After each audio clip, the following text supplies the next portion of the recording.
Chicken রোস্টের recipe তো অনেকভাবেই খেয়েছেন। এই স্পেশাল চিকেন রোস্টের রেসিপিটা একদিন হলেও ট্রাই করুন। এটা কতটা টেস্টি, না খেলে টেস্টটা বুঝতে পারবেন না।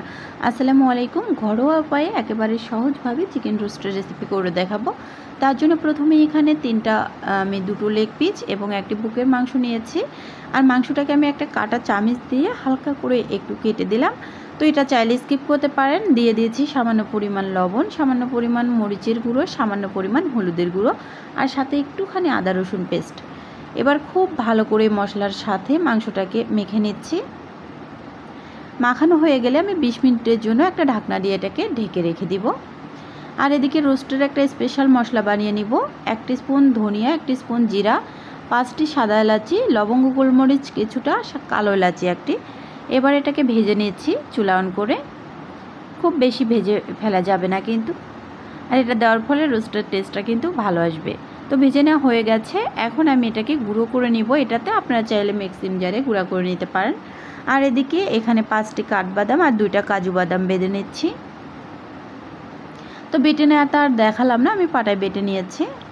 এটা এক সাইডে রেখে রান্নার জন্য চুলায় একটা প্যান বসিয়ে প্যানটা গরম হয়ে আসলে এখানে আধা কাপ পরিমাণ রান্নার তেল আর সাথে অ্যাড করে দিচ্ছি 1 স্পুন ঘি। ঘি আর তেলটা দুটোই যখন খুব ভালো করে গরম হয়ে আসবে, ঠিক সে পর্যায়ে আমি ওই যে ম্যারিনেট করে রাখা লেগ পিসগুলো দিয়ে দিচ্ছি। এবার আমি একটুখানি নেড়েচেড়ে ভেজে নিব, দুপাশেই ভেজে নিব, তবে খুব বেশি করে ভেজে নেওয়ার প্রয়োজন নেই। কিভাবে ভেজে নিচ্ছি সেটা দেখতে পাচ্ছেন। তো ভেজে নেওয়া হয়ে গেলে এখন আমি এটাকে উঠিয়ে নিব। সবগুলো উঠে নেওয়া হয়ে গেলে এখানে আমি 3টা বড় সাইজের পেঁয়াজ বেটে নিয়েছি। প্রথমে পেঁয়াজ বাটাকে দিয়ে দিয়েছি। এই সময় চুলার আঁচটা একেবারেই লোতে রাখবেন। আর তারপর আমি দিয়ে দিচ্ছি আদা রসুন পেস্ট 1/2 টিস্পুন। খুব ভালো করে পেঁয়াজ এবং আদা রসুন মিক্সড করে নেওয়া হয়ে গেলে এখানে আধা কাপ পরিমাণ পানি দিয়ে দিচ্ছি, মশলাটা যাতে পুড়ে না যায়। সাথে অ্যাড করে দিচ্ছি 1/2 টিস্পুন মরিচের গুঁড়ো আর 1/2 টিস্পুন লবণ। এবার খুব ভালো করে আবারও নেড়ে সব কিছু মিক্সড করে নিচ্ছি। এখন যে রোস্টের স্পেশাল মশলাটা বানিয়ে রেখেছিলাম সেটা দিয়ে দিচ্ছি, গুঁড়া করে নিয়েছি। এবার আবারও খুব ভালো করে নেড়ে মিক্সড করে নিচ্ছি। এ পর্যায়ে দিয়ে দিব 2 টেবিল চামচের মতো টক দই। টক দইটা অবশ্যই দিতে হবে। এবার আবারও খুব ভালো করে নেড়ে মশলাটা কষিয়ে নিচ্ছি। খুব ভালো করে মশলাটা কষিয়ে নিতে হবে।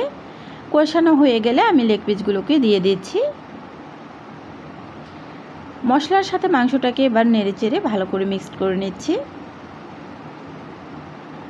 রোস্ট কিন্তু অনেকভাবেই তৈরি করা যায়, তবে আমার কাছে মনে হয়েছিল এই রোস্টটা অনেক আমার কাছে সেরা মনে হয়েছিল। আর এর টেস্টটা কিন্তু আপনারা না খেলে বুঝতে পারবেন না। অবশ্যই একদিন হলেও বাসায় ঠিক এভাবে রান্না করে দেখবেন, এটা আসলেই অনেক টেস্ট হয়। ঠিক আমি যেভাবে বানিয়েছি এইভাবে বানিয়ে নেবেন। তো এর মাঝে কিন্তু আমি ঢাকনাটা দিয়ে কিছুক্ষণ রান্না করে নিচ্ছি, চুলার আঁচ একেবারে মিডিয়াম লোতে রেখে। তো যাই হোক 5 থেকে 6 মিনিটের মতো এটাকে আমি রান্না করে নিয়েছি। তারপর মশলাটা কষানো হয়ে গেলে এখানে আমি 1 কাপ পরিমাণ লিকুইড দুধ দিয়ে দিচ্ছি। আবারও একটুখানি নেড়েচেড়ে মিক্সড করে নিচ্ছি।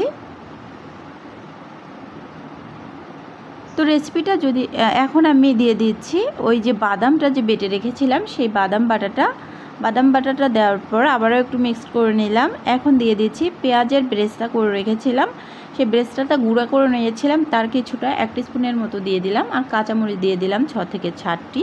ঢাকনা দিয়ে ঢেকে এবার কিছুক্ষণ রান্না করে নিব। ঝোলটা যখন একেবারে গাঢ় টাইপের হয়ে আসবে তখন আমি চুলা থেকে নামিয়ে নেব। ওদের দেখতেই পাচ্ছেন এটা কিন্তু প্রায় হওয়ার পথে। তো রেসিপিটা যদি আপনাদের ভালো লাগে তাহলে অবশ্যই আমার ইউটিউব চ্যানেলটিকে সাবস্ক্রাইব করবেন।